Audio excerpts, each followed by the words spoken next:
happened with me with this film. So I accepted the film and I was really excited to take this, and I loved the idea, and I was reading it, and I gotten probably 2 weeks into my preparation for the film, and my father was diagnosed with cancer. And I was like, first it stunned me, and then it was the magical work of the universe. I could not believe that this was the film I was working on, and I was, forced to face, my father's mortality. So it was rough for about a week, and I got it together, and I decided that we would use the process of the character who was suffering a loss, and I would share my preparation with my father. And so we just started talking about love, time, and death. It was some of the most open and powerful conversations that we'd ever had. And they gave him 6 weeks, and he lived for 4 months. So about 3 months into the 6 weeks, I go to see him one day, and he said, "Man, this shit is embarrassing." And I said, "What, Dad?" He said, "Man, you tell everybody you're gonna be dead in 6 weeks. 3 months later, you still hanging around." Miss that, then. Yeah, I know, right? But it was so beautiful, and we got to a place that we were talking open and comedically, and really, I think I was able to embody the ideas of the loss and also the redemptive quality of the pain. The loss is bound to joy. Like pain and suffering are bound to joy. The being able to survive something is actually a big part of being able to find that next wave of joy. You appreciate smaller things, right? Like, it was so magnificent for me. My father died on November 7th. But it was so powerful for me to be cleansed of box office. Like, I don't need the box office to be huge on this film. I don't need to win any awards. I don't care. It was the film that I worked on that I was actually able to comfortably and beautifully say goodbye to my father.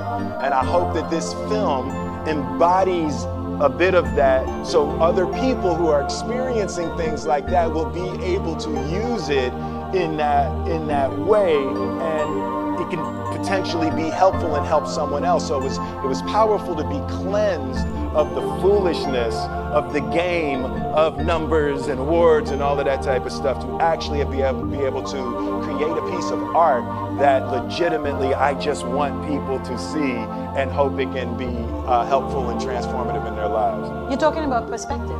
Perspective, absolutely, yes, yes. How much does fear play into preventing us from grasping perspective, though? Oh no, fear is everything. Yeah, like if there was one concept that I would suggest to people to take a daily confrontation with, is fear.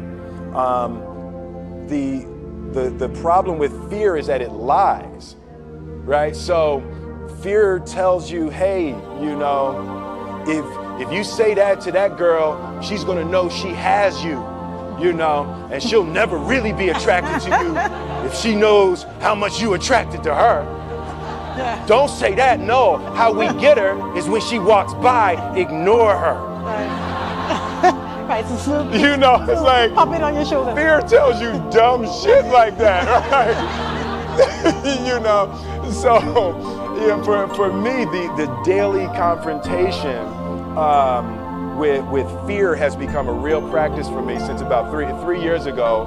I went skydiving in Dubai, right? And skydiving is a really interesting confront with fear, right? So I gotta stand up. I'm sorry, I gotta stand up. All right. So All your friends, what happens, you go out, oh, sorry, I dropped my thing. So what happens is you go out the night before and you take a drink with your friends and somebody says, yeah, we should go skydiving tomorrow. And you go, yeah, we'll go skydiving tomorrow, yeah, and you go, yeah, and everybody goes, yeah, right? And you go home by yourself, you're like, right? You're like, well, I mean, they was drunk too. Right, so maybe they not, maybe, I mean, we don't have to go, we don't have to do it. So then that night you're laying in your bed and you just keep, and you're terrified, you keep imagining over and over again jumping out of an airplane and you can't figure out why you would do that, right? And you're laying there and you have the worst night's sleep of your life, but you still have the hope that your friends were drunk, right? So you wake up the next day and you go, down and you say where you were going to meet and everybody's there. You're like, oh, shit. All right, cool, right? So you get in the van and you don't know that your friends had the same night that you had because they're pretending like they didn't. They're like, yeah, man, my uncle's a Navy SEAL and, this is going to be great. I've been looking forward to this. And you're like, oh, my God.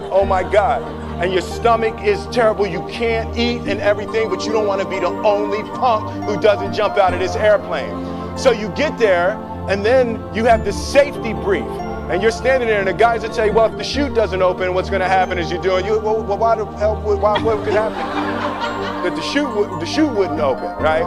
So you do a thing, and what you do is your first jump, you're attached to a guy who is going, he's going to walk you out. So you go, and you get there, and there's an airplane, and nobody's stopping. Everybody's still going. So you get onto the airplane and you're sitting there and it's extra because you're sitting on some dude's lap, some stranger. You're sitting on his lap and it's like, you get trying to make small talk. Yeah, man. So you be jumping with people all the time, huh? Right, So, and then you just want to make sure, you got kids, right? You got people you need to see, right?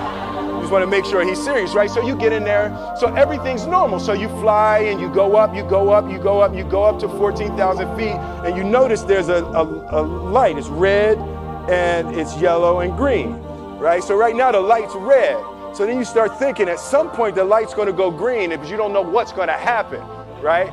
And you wait and it goes yellow and the light goes green and somebody opens the door, and in that moment you realize you've never been in a freaking airplane with the door open.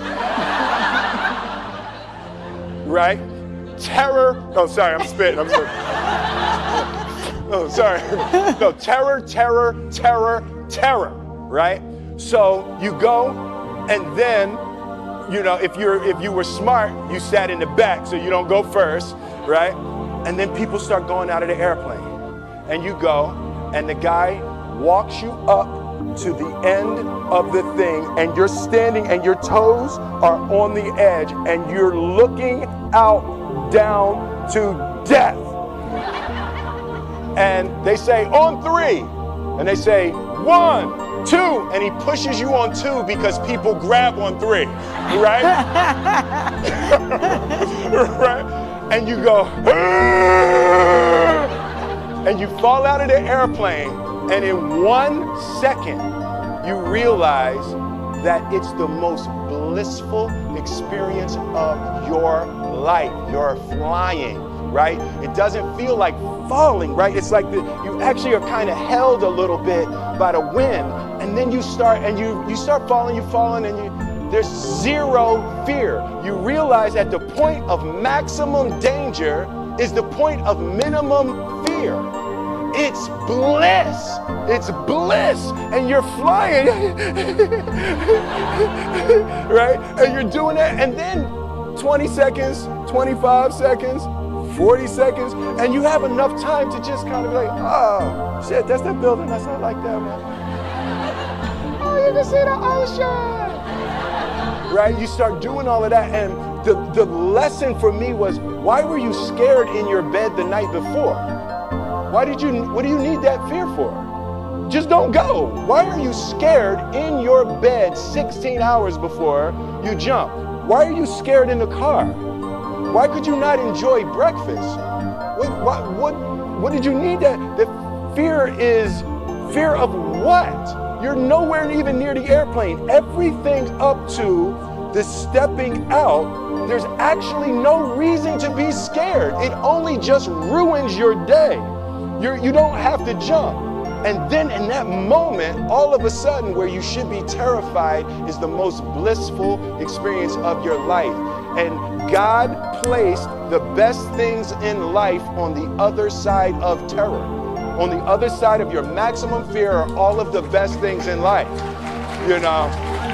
So that was sorry. So that was good. That was my experience with skydiving and fear. All right. All right. So practically speaking. But I didn't like that take. I'm going to do it again. Back to the top. I can sell that better. I can sell it better. Oh, no. when you decide to do something like that, like how does it work practically? Do you call your wife and be like, I might be dead tomorrow? Right. No, but that's, but I made a drunk promise. Yeah, I made a drunk promise. Yeah. How about this? So I jumped. I had such a mystical, powerful spiritual experience. I flew home and got my sons, and I went back, and 10 days later, my sons jumped, right? Now that was a little different. Oh, that's it. That makes me stand up, right? Because I'm scared, right? So it was so Jaden went first, right? Jaden wants to do everything first. So I'm sitting there and I'm like, yeah, my sons are gonna have this crazy experience. And then Jaden went out of the airplane. I was like, Then my oldest son, Trey, goes up and he goes out of the airplane. And I was like, this could potentially be the worst display of African-American parenting in history. Right? I was like, both my sons just fell out of an airplane. Jump. Right? Jump. Right? Because I told them to. But again, the fear again. I was like, oh my God. So I told the dude, I was like, listen, I want to see them go out, but I also want to see them land. And he's like, no, it's cool. So this time we went out and we did the straight bullet, and I just went straight down past them. Right? I was like, and he's like, good. Right, did the bullet straight past, pulled the chute late. I'm sorry, it makes me spit. I'm sorry. Pulled the chute late, landed, and then videoed them coming down. But it was like, they had the same thing, the same experience with the fear. But that I'm telling you, the confrontation with fear is an absolute magical way of facing the things we have to do in this life. You know, forget security, live for experience. All right. Now, you say you learned that 3 years ago. Yeah. Amazing.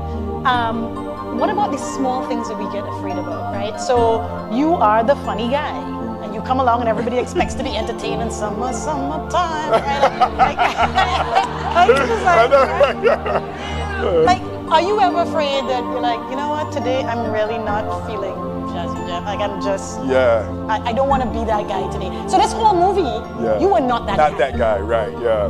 Do you have fear of that, of like disappointing people because like, you're supposed to be funny and cool? Yeah, you know, the thing, that's been one of the major confronts for me in my life over the past 3 or 4 years. Like, Will Smith is an idea, right? So there's parts of that that's me, but that character from The Fresh Prince of Bel-Air was who I was 26 years ago. Yeah! Okay, you see, they love it, right? You people are this man's crack. Okay? He's talking about evolving, like moving on, and you're like, Fresh Prince! That's what we want to hear about! You know, so, but that's the thing, to be able to boldly be able to move and grow and create and hope that the things that I'm, you know, able to deliver at this point. You know, I was 20 doing the Fresh Prince. You know, so I'm 48 now. So it's a really different time in my life. Yeah, that got less of a cheer. Yeah, like woo! No, like, tell us what that's like. Yeah, no, right, yeah. Yes, girls, yes. But yeah, you know, it's... Do you have a fear of being completely who you are? Because it may disappoint some people who just want to see that 28-year-old. Yeah, no, I definitely have difficulty with that. You know, there's a certain you know, when you've created things that are so iconic, it becomes healing for people. Nostalgia is healing.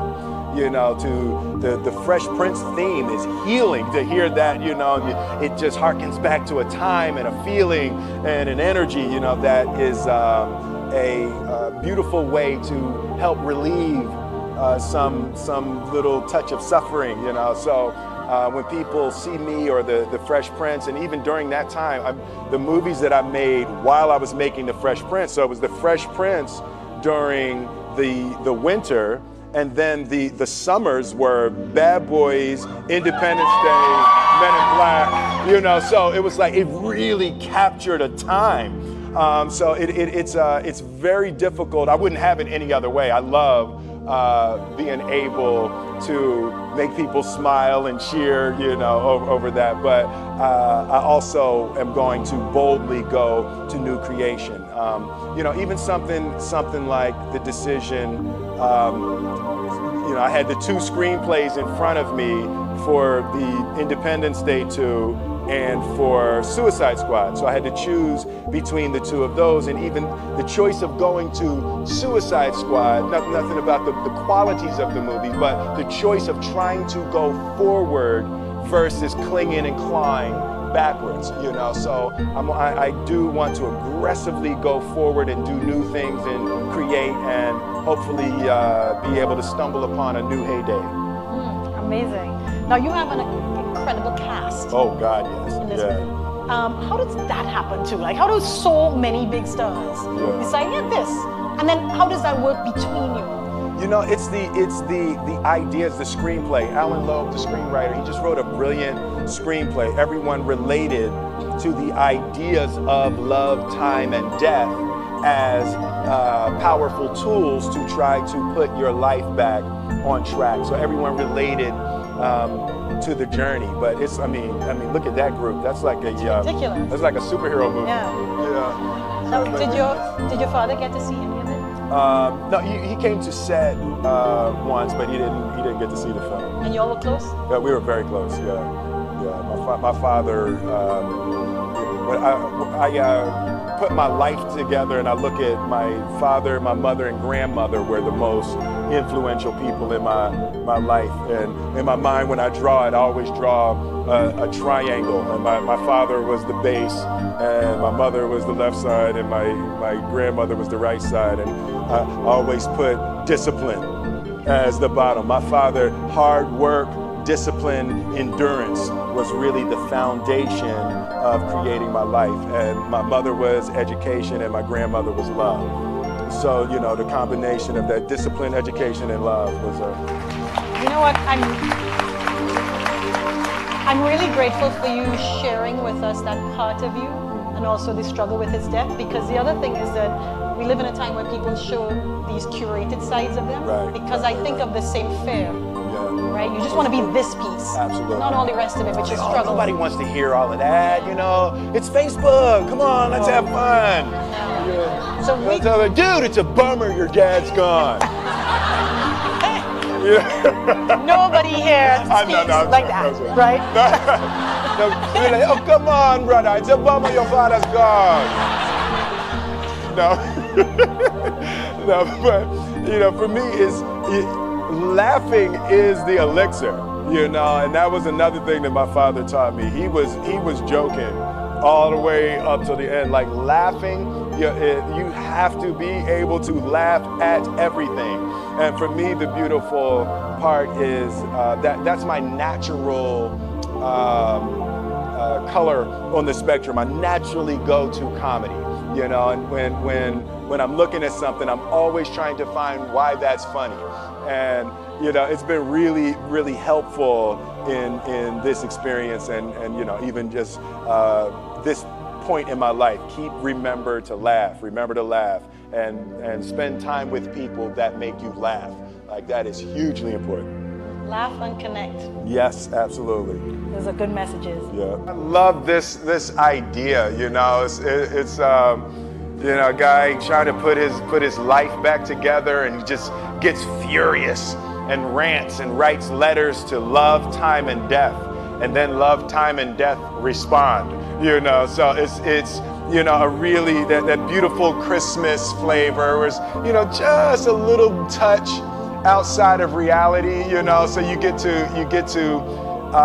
deal with real subjects and real topics and real loss, but because it touches just that New York Christmas just a little bit outside of the how excruciating it would be if you dealt with it, straight, hard, rated R, loss, So I just love going into that realm of the mystical to be able to take a good look at real human issues. So you talk about real. Mm-hmm. I felt it was the most real I had seen you be. Really? Yeah, like I felt there was no filter there. Yeah. And I wondered, for somebody who could choose to do anything, was there something special that drove you to this? Yeah, when I first read it, when I first read it, every once in a while you read a screenplay, and the most important thing in a movie, I guess the two most important things that I look for is one is the universally relatable concept, right? So just at its core, when you first say it, when you say one line about it, can you connect to people? And one of the best ones I've ever had, like something with like I Am Legend, the last man on earth. Yeah. Security, keep an eye on this section right here. But it's like when you just have that one thing, and with this it was a little bit heavier, but it was a guy trying to put his life back together after an extreme loss, right? So people can relate to that. That's an extremely relatable idea. And then I flipped to the last 10 pages and the ending. It's like, this is a movie that has lots of twists and turns, but then even within the last 10 pages, there's still another surprise. When you can send people out of a movie theater with another surprise, and historically, there's been times I've sent people out of the movie theater, and the surprise in the last 10 minutes is that the movie wasn't good, right? So you want to avoid that surprise. You want to avoid that one. But with this one, it has such an interesting turn in the end of it. It was one of the most fun screenplays I've ever read. Why are you doing movies at all still? Like, you're rich. Yeah. You could, as we say, cock up your foot and rock back. Cock up my foot and rock back. Yeah. I love that. Why, That's just fantastic. What is getting you out of bed to still go and do this thing?